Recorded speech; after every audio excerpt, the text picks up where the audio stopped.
Episode 12। Aryan और रिया एक अनंत gallery में चल रहे हैं। यहाँ की दीवारें कांच की बनी है और हर कांच के पीछे एक अलग साल की यादें चल रही है।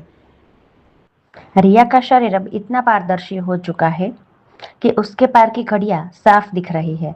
आर्यन घबरा कर कहता है, रिया बस थोड़ा और बेटा, हमें उस मेन फ्रेम तक पहुंचना है जहां शास्त्री ने कोड लॉक किया है। रिया कमजोर आवाज में कहती है, पापा मुझे बहुत नींद आ रही है, ऐसा लग रहा है जैसे मैं हवा में घुल रही हूँ। तभी पास के एक कांच के दरवाजे से तेज रोशनी निकलती है और वह दरवाजा अपने आप खुल जाता है। अंदर से एक 10 साल का बच्चा बाहर आता है। वह कोई और नहीं बल्कि बचपन का आर्यन है।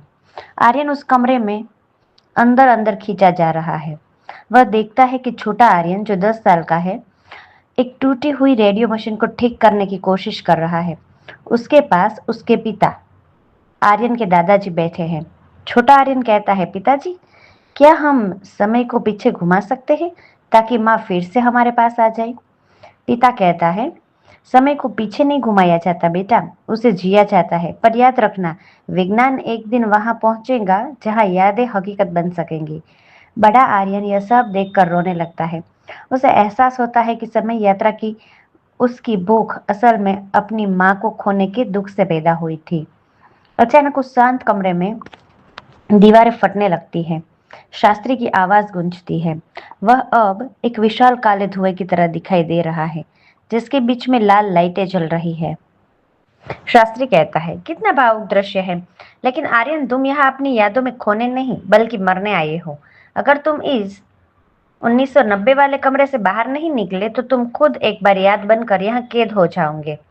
शास्त्री उस छोटे बच्चे यानी कि छोटे आर्यन पर हमला करने के लिए ड्रोन्स भेजता है। आर्यन को समझ आता है कि अगर उसके बचपन के वर्जन को कुछ हुआ तो उसका वर्तमान अस्तित्व अभी के अभी मिट जाएगा। बड़ा आर्यन अपने बचपन के वर्जन को बचाने के लिए कूदता है। वह ड्रोन्स को नष्ट करने के लिए वहां रखे पुराने रेडियो पार्ट्स और तांबे के तारों का इस्तेमाल करता है।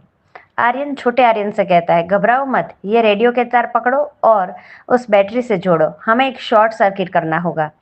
छोटा आर्यन और बड़ा आर्यन मिलकर एक इलेक्ट्रोमैग्नेटिक वेव पैदा करते हैं जो शास्त्री के ड्रोन्स को राख कर देती है।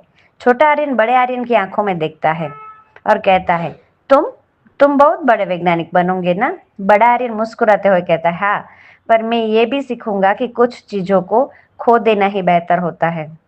छोटा आर्यन बड़े आर्यन को एक पुरानी पित्तल की चाबी देता है और कहता है, ये पिताजी ने दी थी, इसमें एक नंबर लिखा है, शायद ये तुम्हारे काम आए।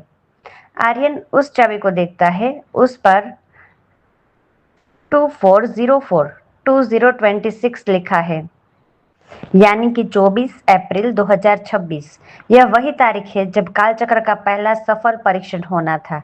यही शास्त्री के सिस्टम का मास्टर पासवर्ड है। आर्यन रिया को गोद में लेकर वापस गलियारे में जाता है।